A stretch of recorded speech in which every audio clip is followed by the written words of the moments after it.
திரு ஜெகத் கஸ்பர், இருமொழி கொள்கை தோற்றுவிட்டது அப்படின்னு பாஜக தரப்புல சொல்றாங்க. இருமொழி கொள்கை தமிழ்நாட்டின் வளர்ச்சிக்கு வித்திட்டது அப்படின்றது இருமொழி கொள்கையை ஆதரிக்கக்கூடியவர்களின் நிலைப்பாடாக இருக்கு. இருமொழி கொள்கை என்ன சாதித்தது? முதலில் கருவறைக்குள் ஒரு மொழி போதும் என்று வரிந்து கட்டி கொண்டு நிற்கிறவர்கள் வகுப்பறைக்குள் 3 மொழி வேண்டும் என்று வந்து நிற்பது இந்த காலகட்டத்தினுடைய ஒரு புரியாத முரண்.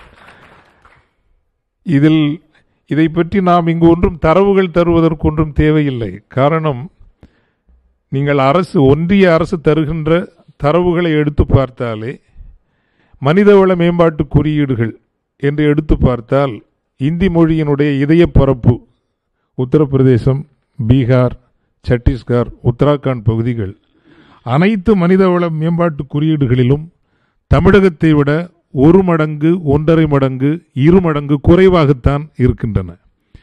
உலகப் பரப்பில் இன்று இந்தியாவிற்கு பெருமை சேர்த்திருக்கிற பேராளுமைகள் அல்லது எந்த அடிப்படையில், நான் ஒரு 25 ஆண்டுகளுக்கு முன்பு உலகப் பரப்பிற்கு பயணப்படுகிற போது ஒவ்வொரு நாட்டிலும், முக்கியமான ஐரோப்பிய நிலப்பரப்பில், வட அமெரிக்க நிலப்பரப்பில் இந்த இந்திய கடவுச்சீட்டு பாஸ்போர்ட்டை பார்த்தாலே இது ஒரு திருட மாறாங்கிற மாதிரி தான் பார்ப்பாங்க. ஒரு மரியாதையோடு பார்க்க மாட்டார்கள். ஆனால் இன்று இதே பயணங்கள் மேற்கொள்ளப்படுகின்ற பொழுது மதிப்போடு பார்க்கிறார்கள். அந்த மதிப்பை உருவாக்கி தந்தது எந்த வட இந்திய மாநிலங்களும் அல்ல. இன்று காலில் விலங்கிடப்பட்டோ அல்லது கயிறால் கட்டப்பட்டு அமெரிக்காவிலிருந்து திருப்பி அனுப்பப்படுகிற ஒரு அத்தனை பேரையும் நீங்கள் பார்த்தீர்கள் என்றால் வடநாட்டவர்கள் தான். நான் இன்னும் தமிழர்களோ இங்கே யாரும் பார்க்கல. உலக பரப்பில் இன்று விரிந்து தமிழர்கள் உயர்ந்திருக்கிறார்கள் என்றால் அதற்கு பல்வேறு காரணங்கள் உண்டு. சமூக நீதி அரசியல் என்கின்ற அடிப்படையும் தமிழகத்தினுடைய இருமொழி கொள்கையும் மிக முக்கியமானது என்பதை நாம் மறுக்கவே முடியாது. இந்த இருமொழி கொள்கையாய் தோற்றுவிட்டது என்று எந்த அடிப்படையில் சொல்கிறார்கள் என்பது எனக்கு புரியவே இல்லை.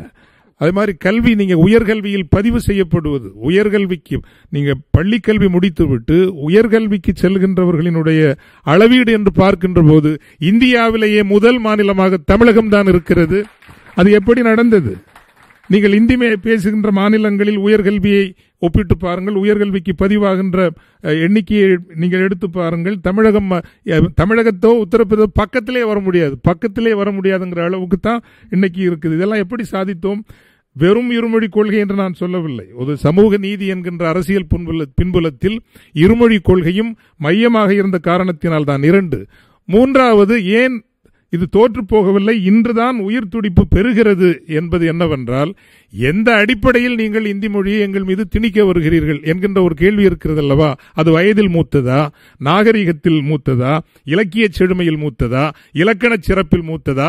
எந்த வகையிலும் தமிழை ஒரு மொழியில் சொல்லுகிறேன். நான் லத்தீன் மொழி தெரியும், கிரேக்க மொழி படித்தவன், எபிரேய மொழி படித்தவன், இன்னும் ஒரு சில மொழிகளை படித்தவன் என்கின்ற வகையில் இந்த வாதத்தை என்னால் முன்வைக்க முடியும். இலக்கண அடிப்படையிலோ, இலக்கிய அடிப்படையிலோ, வரலாற்று அடிப்படையிலோ, ஏன் சமூக நீதி கோட்பாடுகள் அந்த மொழி எங்களுக்கு சொல்லித் தருவதோ அல்லது நீங்கள் எல்லாம் எங்களுக்கு சொல்லித் தந்தது என்பது வெற்றி பெறுவதற்கு நீங்கள் எதுவும் செய்து கொள்ளலாம் என்று சொல்லித் தருகின்ற மொழி அது.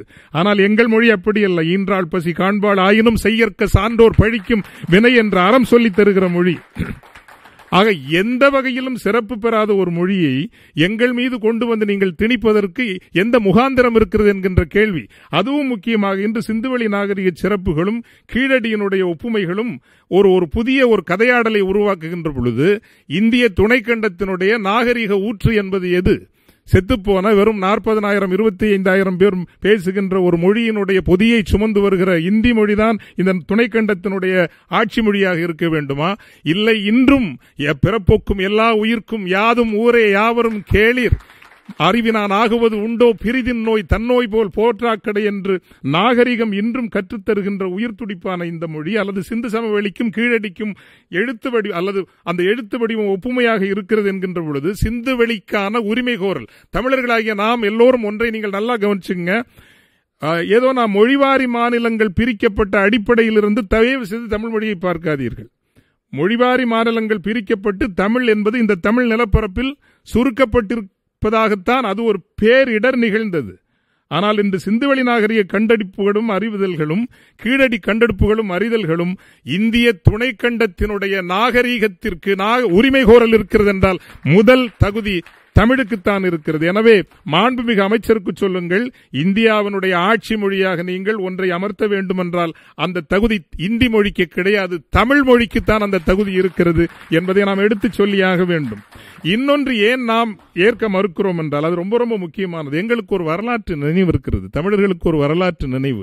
என்னவென்றால் எங்கள் மொழி தமிழ் மொழி இந்த நிலப்பரப்பில் எந்த மொழியையும் அழிக்கப் போன மொழி அல்ல, அழிக்கப் போன மொழியே அல்ல. ஆனால் எங்கள் மொழியை நீங்கள் அழிக்க வேண்டும் என்று 2000-3000 ஆண்டுகளாக வரிந்து கட்டிக் கொண்டிருக்கிறீர்கள். கேரள சேர நாட்டிலே வழங்கப்பட்ட ஒரு தமிழ் வேறாக, இப்ப நான் குமரி மாவட்டத்துக்காரன், குமரி மாவட்டத்தினுடைய தமிழ் மொழி பேச்சு வழக்கு வேறாக இருக்கும், கொங்கு நிலத்தினுடைய தமிழ் மொழி பேச்சு வழக்கு வேறாக இருக்கும். ஒவ்வொரு நிலப்பரப்பிலும் அந்த ஒலி வடிவம் என்பது மாறுகிறது.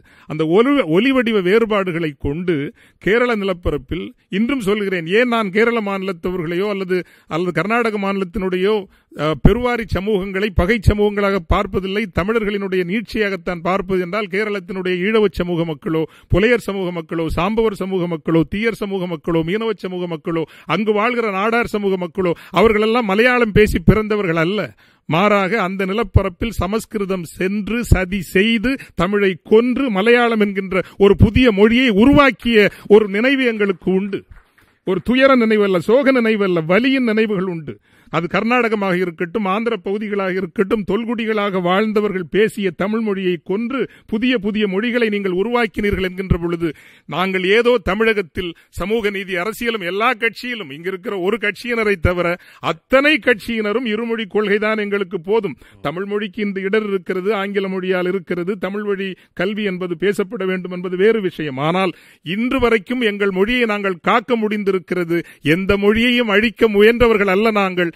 எங்கள் மொழியை நாங்கள் எங்கள் நிலத்திலேனும் பாதுகாக்க விரும்புகிறோம். ஏனென்றால் இது வெறும் பேச்சுக்கான மொழி அல்ல, தொடர்புக்கான மொழி அல்ல, ஒரு மாபெரும் நாகரிகத்தினுடைய தொட்டிலாக திகழ்கின்ற மொழி என்கின்ற வகையில் இந்த மொழியை நாங்கள் ஒருபோதும் அழிய விட மாட்டோம் என்கின்ற செய்தியை தயவு செய்து மாண்புமிகு மத்திய அமைச்சருக்கு, ஒன்றிய அமைச்சருக்கு சொல்ல வேண்டும் என்பது. மன்னிக்கவும், சற்று உணர்ச்சி வசப்பட்டு பேசிவிட்டேன். தமிழ் மொழி என்றால் அவ்வளவு உணர்ச்சி வந்து விடுகிறது, பொறுத்தருள்க. இது என்னுடைய முதற் கருத்து.